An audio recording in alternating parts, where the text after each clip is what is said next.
Hello again. I hope you're not tired of me yet. I'm Zia Weiser. I'm Politico's climate reporter, back to moderate yet another panel, and this time on the future of global climate diplomacy. Let me introduce you to our three panelists. First, joining us online, we've got Laurence Toubiana, the president of the European Climate Foundation and a key architect of the Paris Agreement. In the room here with us, we have Sandrine Disson-de-Clèves, honorary president of the Club of Rome, chair of the Earth for All initiative, and commissioner at the World Health Organization's Pan-European Commission on Climate and Health. And finally, we have Joanna McGregor, the chief of strategy and UN affairs at the United Nations climate change body, UNFCCC. Thanks so much for being here with us. Great to have you. So I feel like the discussion around whether the current system of climate conferences and so on is fit for purpose has really been heating up over the last year, perhaps. So, Sandrine, though you've been thinking about this for a while, actually. I think I remember you wrote a piece and a letter about COP reform a few years ago. So why do you think the current system isn't working? So I think you started by saying that the system was not fit for purpose, and every system has to evolve. We are in a very different geopolitical age. We have a variety of tensions which have grown between different countries, some of which have decided to actually leave the negotiations, like the United States. When we wrote our letter, myself and Johan Rockström, chief scientist at the Potsdam Institute, we did so actually just after Sharm el-Sheikh. And we did not do this as an act of defiance against multilateralism. I want to be very clear. We did this as concerned scientists and economists wanting to work with the UN system, but make it more fit for the need for urgency. What we saw at Sharm and then what we saw in Baku, where we actually had the opening of the Baku negotiations, started with a statement saying that actually fossil energy is God's gift. We felt it was time as concerned scientists and economists to come forward and say, okay, the time's up. We're seeing the grave tipping points, not only both from an environmental perspective and a climate perspective, but we're also seeing social tipping points. We need to take into consideration that we've made a series of pledges that have not come to fruition, both in terms of our NDCs, our objectives, but also in terms of our pledges to developing countries in terms of finance. And therefore, it's time to think through. And I think that in making those calls, we triggered a mechanism within the UNFCCC, which I hope Joanna will speak a little bit about, which has been unbelievably useful. So both Laurence, myself are involved in a new platform which is very much unpacking the need for reform. But again, I repeat, and I think this was the accusation from some when we made our initial calls. We fundamentally believe multilateralism is important. When we speak to vulnerable countries and the island states, they have all said this is the only place we can show up and put forward our claims. But we also believe that the speed and scale that we need in terms of climate must actually be answered now with a new governance system that is much more agile and enables us to move faster. Okay, we'll be diving into how the system could change in a bit. But Laurence, you know COPs inside and out. Do you agree with, well, you're a co-signatory of the letter back then, so I'm guessing you agree with Sandrine, but do COPs still have a purpose for you? I mean, the Paris Agreement's basically been negotiated out. That's something a lot of people keep raising. I think I agree with Sandrine. We did the Paris Agreement at a particular moment. Anyway, it's still absolutely valid, and it has created a big move in many, many countries on the fact that climate policy, as well as on the legislative and on the judiciary, there is a wave of implementation of these commitments that are really make a total difference before Paris and after. That said, we have now, as Sandrine pointed out, a new situation on one side, and because of the concern, the fossil fuel sector in general has to see about this transition that is happening already, and that, of course, will reduce over time the demand for their product. they are more aggressive than ever to say, no, we cannot get rid out of this fossil fuel, which is a condition of really taming climate change, and really the mitigation has to come from the less and less use of these fossil fuels. And so they adopt a very offensive attitude to try to block negotiation and advancement, and we are suffering from that, in particular now that the US has joined the camp of the ones that doesn't want climate policy to be developed. So that's a new context, and the other context is, of course, the fragmentation and the war situation. And again, that has given more field capacity and more capacity and leverage on the fossil fuel sector compared to previous moment in Paris or even until the COP in Glasgow. So we have to consider these elements. It's a different context for the negotiation, and we have to go, which is totally consistent with Paris Agreement, to go on with the countries that want to go further, that want to run further, like we saw in Santa Marta. And this is part of the Paris Agreement implementation. The second element is we now go to a moment where technology, investment, and trade make a lot of difference. And so we have to complete the Paris Agreement elements with that much complexity that comes not in the UNFCCC element, but outside, which is a financial institution, the banking, the private banking, the private financial institution, but as well, as I mentioned, the judiciary and other elements of the governments of nations, including the international one, because we should remember that ICG has done a very important work recently with this advice that was generated by Vanuatu students asking for ICG to say something about climate change and the Paris Agreement implementation. So for all these reasons, we have to think afresh what has to be completed in the Paris Agreement, how we manage the recognition of the front runners that want to go faster, how we recognize and give a status to this coalition of the willing. This, I think, is a challenge. And again, whatever we think about COP, we have to be more active in preventing the blockage by a very few number of countries. And second, we have to make these actors, whether our local authorities or, again, the businesses or civil society, what want to go further and faster, to be recognized as real actors in the system. And we don't have any other place than the COP for doing that, but we may think about maybe regional meetings where maybe something could go faster. But that, we need reform anyway. Yeah, we'll go into the hows in a bit, but Joanna, like, how does the UNFCCC see these calls for reform? Is that internally acknowledged that there's some issues that need to be addressed? Like, how do you see it? Thank you. Yeah, I mean, I'd start by saying that obviously climate change is a global issue, and so we need a global table to address it, and I don't think any of us have disagreed with that. It is the place where everybody has a seat at the table, everybody knows that they can come and have their voice. As Laurence was saying, Paris set the direction, and then it is now for COPs to be the delivery mechanism and the accountability mechanism to make sure that we get there.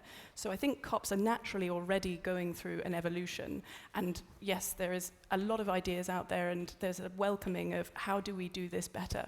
Fundamentally, we're a party-driven process, so any ideas need to be agreed by all parties until they can get done. But as I'm sure we'll talk about when we're talking about how we can get into reform, there's many different ways and some adjustments already being made. We want to make sure that this is a space for deal making. Essentially the COP, and the benefit of a COP is that it's a signal generating mechanism. And we need to give markets those signals so that they respond, because no treaty has ever installed a solar panel. But in the real world, it is the real economy that must do the driving, and it's then going to be the cabinet rooms, boardrooms, living rooms that really make that difference. Yeah. All right, on to the how. Sandrine, what are some of your ideas for how to make this process fit for the current moment? Well, I think we've already had some of the how moving at a very swift pace. We saw that with Belém, and two very clear directions in Belém, which unfortunately were not adopted. One was on fossil energy phase out, and the other one was on forests. And what's been beautiful from the Belém process is this growth of coalitions of the willing, one obviously on fossil fuel phase-out, which has been moving towards the Santa Marta process, and now will actually gain continued momentum with the Irish, actually, and also with, I think it's Vanuatu, right? Is it Vanuatu? Yeah, so Vanuatu and Ireland who are taking over. No, Tuvalu. That's it. Tuvalu, exactly. It's almost Tuvalu, Vanuatu in reverse. But in any case, what was phenomenal is that it came together so fast. And this builds also on a fossil fuel treaty that has been also gaining momentum. So you see a momentum of ambitious desires from countries to phase out fossil fuels. You also see, in terms of tropical forestry, some real momentum in terms of bringing ambition behind, both through Lula's efforts, but also previous efforts that actually started in Scotland and elsewhere. So those coalitions of the willing are fundamental, because they are driving parallel processes that can then culminate in conversations that are live within the negotiations themselves. There is obviously the finance aspect.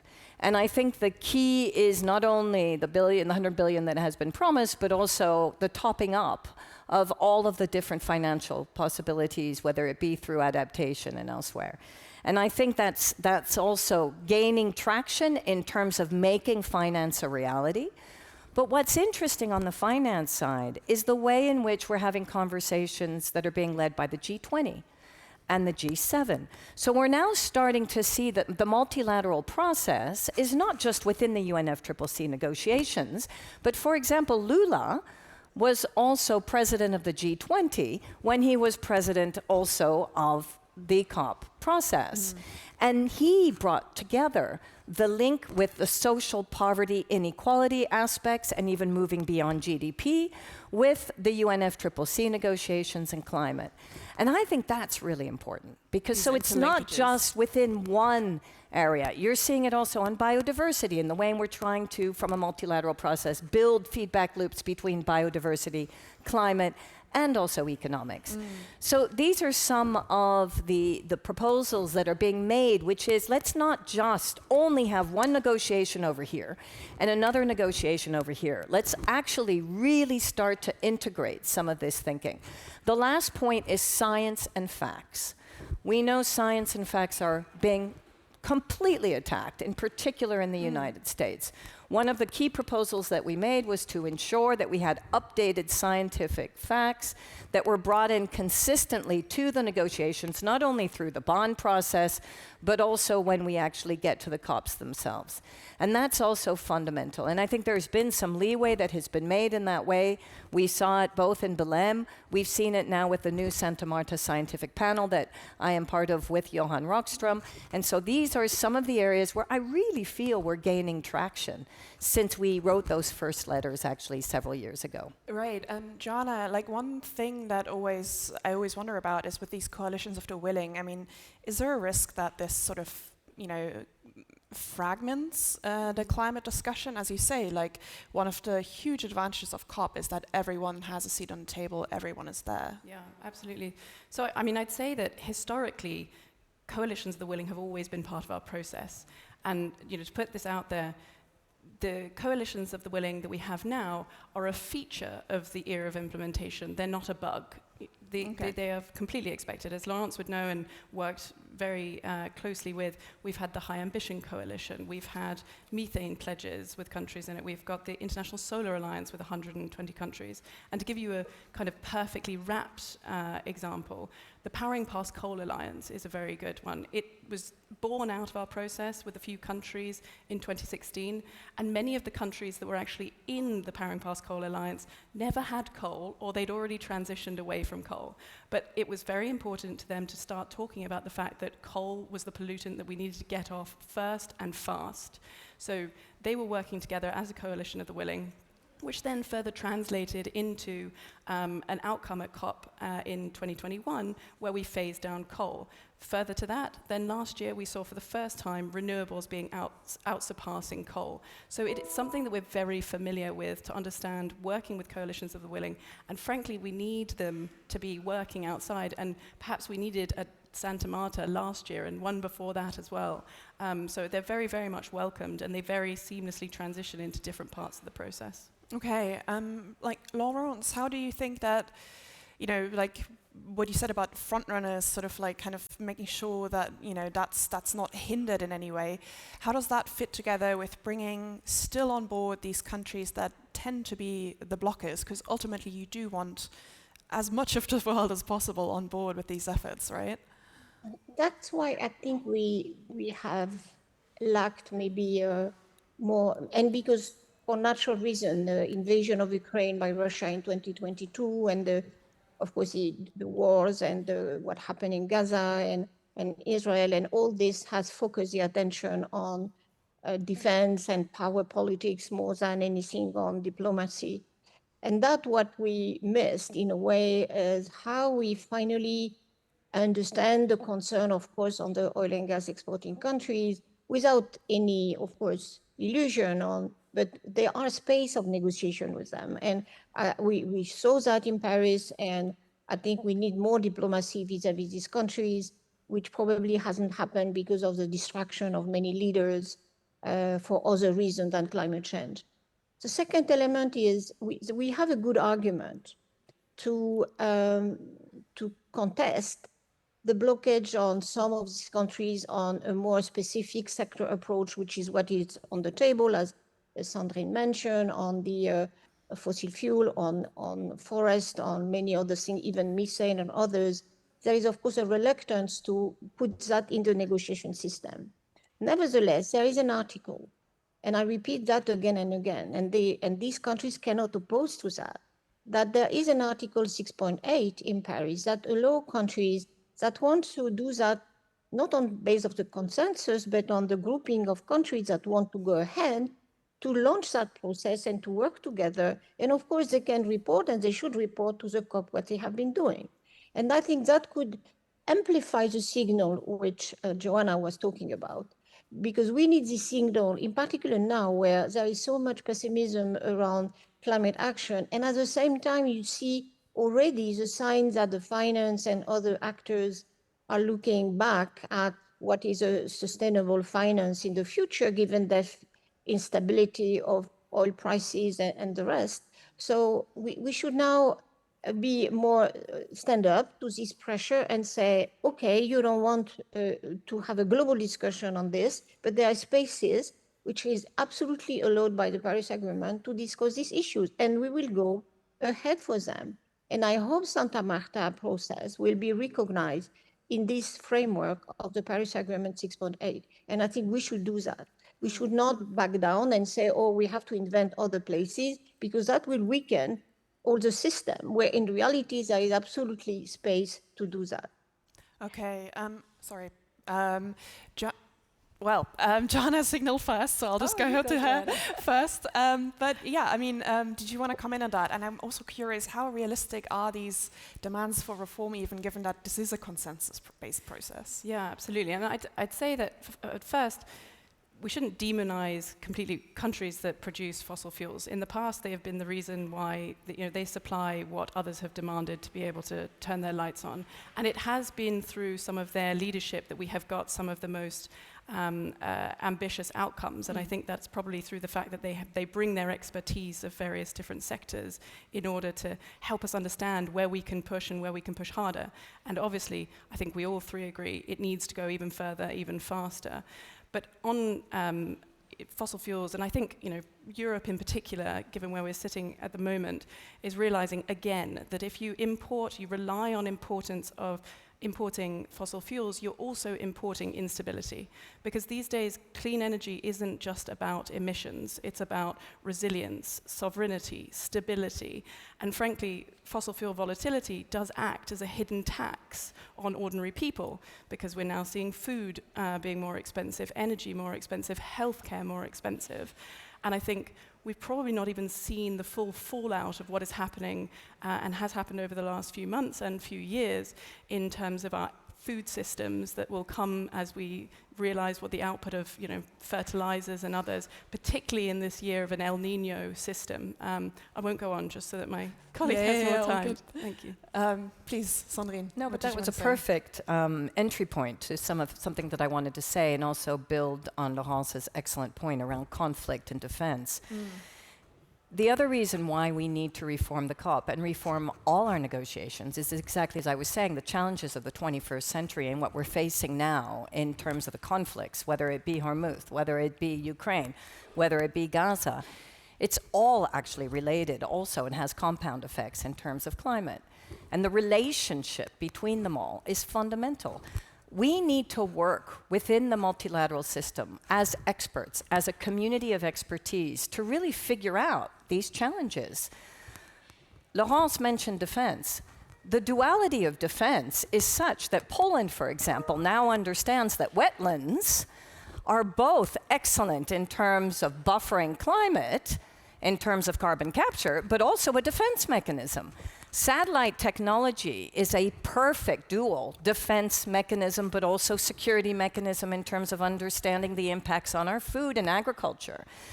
We can actually look at a variety of different innovations and solutions that are addressing security in a much broader way, because climate is a security issue.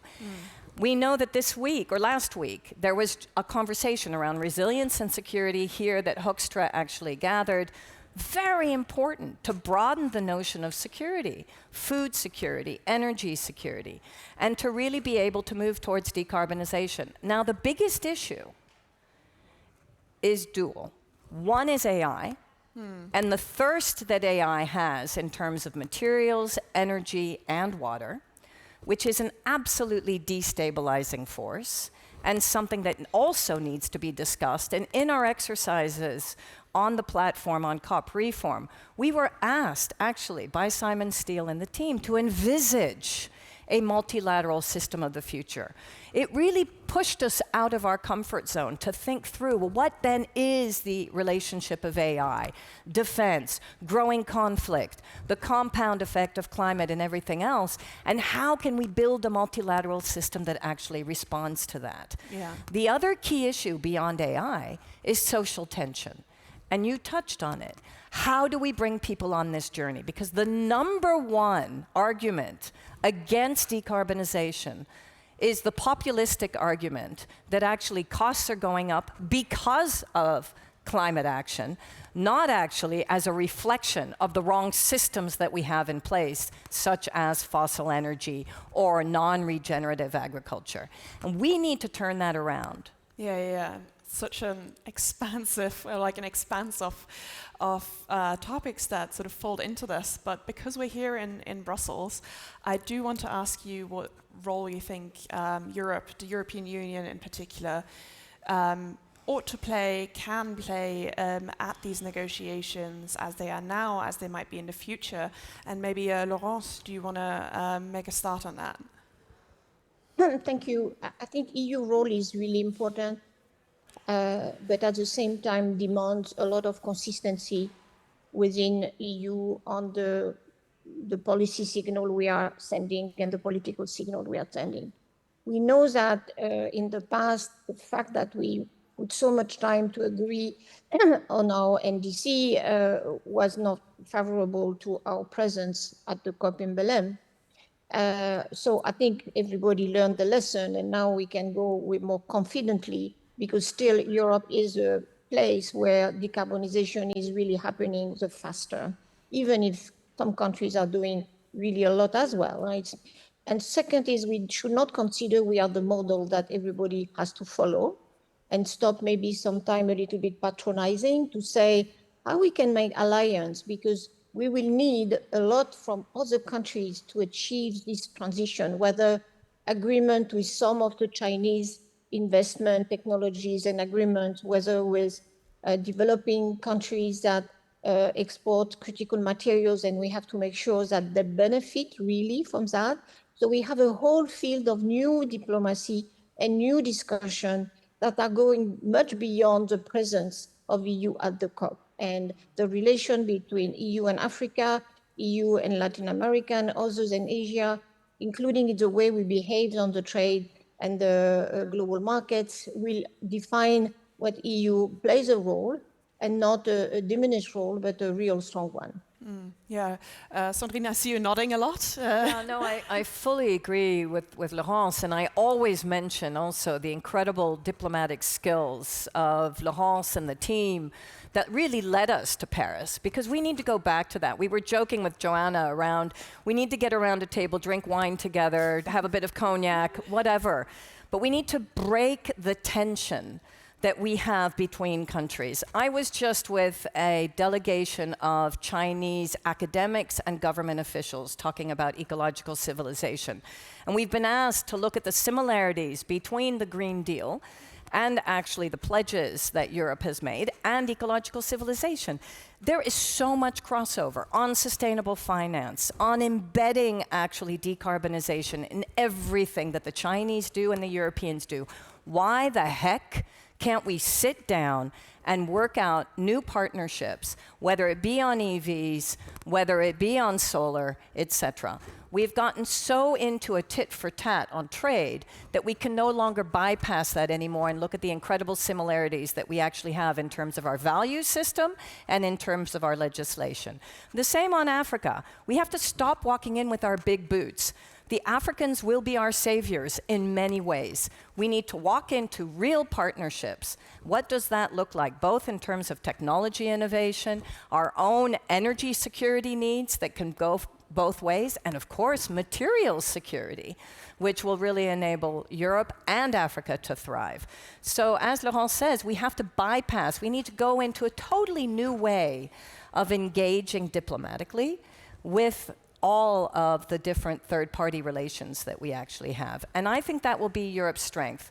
And we need to come back to valuing decarbonization, because the pressure from the United States and also from fossil energy companies is to really destabilize Europe at this time, at the time when actually we should be strongly working together with other partners. Joanna, did you want to comment on that? I mean, I completely agree with Sandrine, and without wanting to make all of my colleagues alcoholics, I think wine, tea, whatever they need to do to sit with one another. But that kind of slow relationship building over time, so that we're fully understanding not just what each other's positions are, but what are the interests behind those positions, and so that we can get closer to higher ambition outcomes together. Obviously, we don't comment on individual countries and their kind of diplomatic strategies, but I think it's clear that there's been one country that's left our system twice, and no one has followed either time. So I think that's a big signal. And last year at the UN General Assembly, the Secretary General held a climate summit. And there we had all major economies coming forward saying, our economy is fully behind this transition, and this is the way of the future. If I were to say one last thing about what is important and that we do need to see progress on, I think it is also firmly understanding that climate finance is an investment, and it is an investment across the world. And it's not just about pledges, it's also making that finance usable. So I think that there's lots of areas where countries can show some leadership. Okay. Can I just build on that? I think the other big elephant in the room, and we cannot forget it, is debt. We have got so many countries that are asphyxiated by debt, especially those that are the most vulnerable, that we still need to understand where are the possible mechanisms of actually the debt elimination or debt for nature swaps, etc. And this is where the beyond Bretton Woods and a lot of the discussions are happening that are being actually led through by Mia Motley, the World Bank, the IMF. Again, an area where we're seeing a lot of synergies around how do we help and shift from development into a decarbonized development angle that works for everyone and lifts everyone out of poverty. Yeah. We are slowly coming up on time, so I would ask each of our panelists to just give me some final thoughts. And in particular, I'm curious about your hopes, fears, expectations for COP31 this year. I mean, in terms of taking into account of all what we've been discussing today. And Laurence, do you want to make a start? Yes, please. We have been through difficult times all these 2 or 3 last years. But I see, and in particular in the midst of this crisis of energy and war, I see the element of signals that maybe reason will win again, and that we will reconsider that. And of course, because what is happening, unfortunately, and will happen because of climate impacts, we will be building again the cycle of positive response to this risk. And which is good and much better is that now we connect with biodiversity, with food security, with ocean protection. So we are not in a geek issues that no citizen believes in, but as was said by the previous speaker, the previous panel, citizens are really aware, and that should give the courage of government to go ahead. So I'm hoping that signals, which I feel arrive now, and that's why a lot of countries are now, and investment are back to renewable energy again with more forces than ever, will be the signal, or we come back to climate action and we find the cooperation needed. So I'm beginning to be more optimistic than I was even some months ago. Okay, thank you. Jana, go ahead. And I'm happy to hear that Laurence is optimistic, because I think there's a good crowd of us that are, and we need that in order to make the progress that we do, because we know we're still not there. So for me, looking out to COP31, I'm excited for landing fundamental puzzle pieces that haven't had the attention that they need and they might not have got in the past. So solar, for example, we all know that the price of solar has come down 90% since I think 2010. Housetop solar in places like Australia, people are selling their energy back to the grid and they're making money out of it. Fantastic. But areas that have had less focus, like the grid, I think the International Energy Agency has said that we need some kind of, I think it's like, we need to build the grid system again that we've got. It's something like 80 million kilometers or something like that of grids. We have to build that, and that's been built over the last century. We've got to build that again in the next 15 years to make sure that we not just have the renewables, but we can transmit them. So I think that's really what COP31 is going to be about, is plugging in those puzzle pieces that are fundamental, whether it's grids, methane, food security, resilient cities. All of these things are going to be absolutely essential. I think that's what we're going to see from this year. Okay, and finally, Sandrine. Yeah, I think we're in the midst of a wake-up call. I think there was a bit of complacency amongst the community of climate policy leaders and all of us who felt, okay, we've done it. We've got enough people behind us, and we're going to start moving in the direction that we need to move. Fossil energy incumbents have really decided that that's not going to be the case. And it's made us all realize that we need to be tougher, we need to be more demanding, and we need to work together in a very different way and be much more strategic, which means we have to reimagine. Reimagining is fundamental, both the system in terms of the governance system, but also the strategies that we've always had from the beginning that we felt and held as truths of understanding that actually climate change is here. We see that science is on the attack, so we need to both protect and work together to protect what we know, but also reimagine where we can go and be strategic. Part of that is electrification. So on the grids, what is a hope and a fear? AI. AI can optimize the grid. We don't actually need new grid. We need to optimize the existing grid. We need to make sure that it's less bureaucratic in terms of permitting, et cetera. Those conversations are live, and I think that's fundamental. Circularity as an entry point into understanding materials and energy use. Water and temperature, health, all are now clear entry points. The commission that I sat on, we just published our first report on climate and health. 1 year of at least 50 testimonials from pan-Europe, this is more than 50 countries, all saying health is an entry point into making people understand the relationship with climate. So those strategies give me hope. There are ways of unlocking, I think, the way in which we're moving forward for the moment, which is backstepping rather than forward, actually. So do, obviously, the coalitions of the willing on forestry and also fossil energy.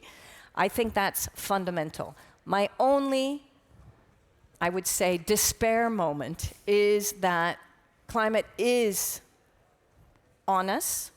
We see the AMOC, which is going to wreak havoc across Europe.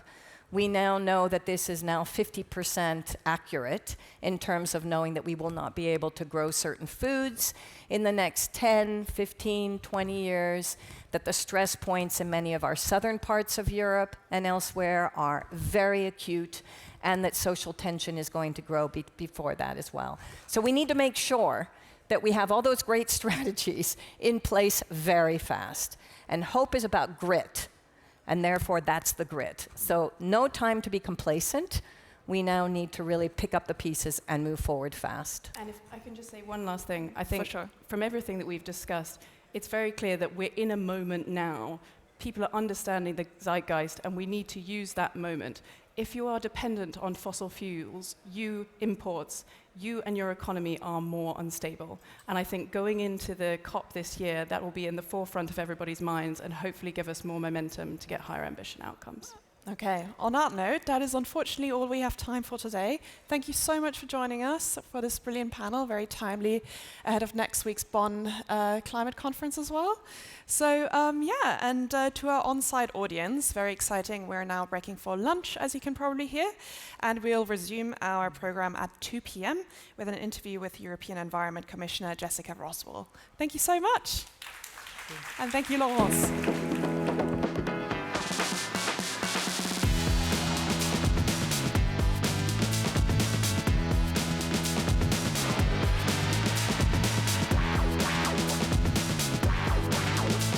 Are united in diversity. We are very heterogeneous in our opinion. We do this in our open democracies. Discussion is all open and loud, and I'm not for that.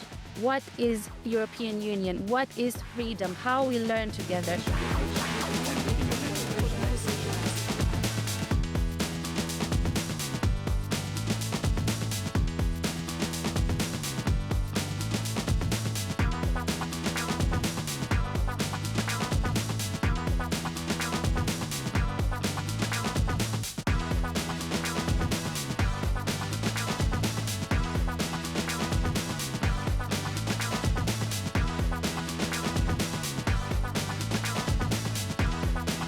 The obvious question is, what is the EU doing?